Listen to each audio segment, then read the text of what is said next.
Hello students and welcome back to the next module. In this module, we will be learning the concept of images and Bootstrap. We are actually now going to understand how you can create images and you can how embed those images on a web page using the Bootstrap concept. Now students, if you have already looked at our HTML module, we are going to do something similar. Bootstrap is quite similar in terms of images when you compare it with HTML. So there are a couple of things we will need to remember. So for the image, very important, we need to remember the src attribute, which is actually the source, which tells us where the image is present. Now if the image is present at the same folder where the HTML is present, you can just give the name of the image. But if let's say it's on a separate folder, you have to give a full path of the image where it is present. You should also give a alt attribute. Alt attribute is basically, let's say if the image is not opening for some reason, there is some issue, then that should actually give that text that you have given all the alt. For the image, make sure you give a proper height and the width of the image.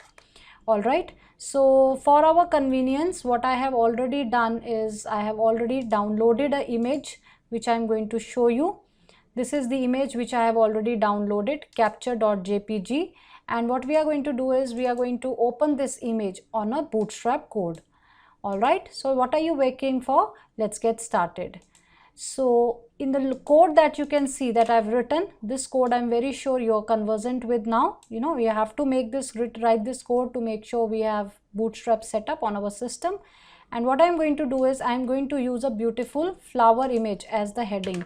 Now whenever you have to use an image, remember you will be using the img tag, and there are a lot of different classes which are available for embedding your images.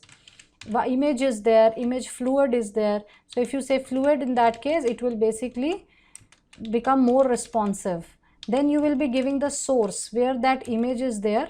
As I said, you will give the alternate text, you will provide the width, and you will provide the height. Okay, so let us do one thing now. Let us go back to the image, to the folder where our image is there, and let us copy the place where the path of the image. So this is how I can copy the path. Now students, please remember, whenever you copy the path, the Windows system gives you slashes like this. Make sure you change the slashes like this before you run your program or before you save your program.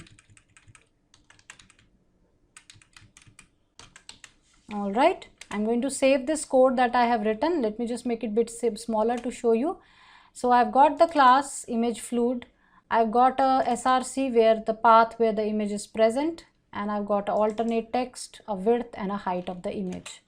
So now what I'm going to do is locate the output file, and we are going to run this file, bootstrap practice.html. As I click on this file, here you go, a beautiful flower image has got embedded. Now what will happen if I just copy this code and paste it again? Let's see. So I've pasted it here, saved my file. Let's refresh the page. Beautiful. So you can see that you can embed different images like this.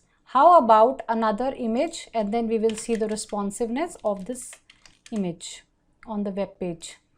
So I'm going to refresh it. You can see the other image. Now how about the responsiveness? Can you see the moment I make this web page of a full width or half medium width, it takes the shape like this. When I make it full width, it takes this. So you can see it is automatically making your code so much so responsive, isn't it? So I hope students that this concept of creating images using the Bootstrap is clear. Stay tuned for the next module. We'll be learning another important concept. Take care and goodbye.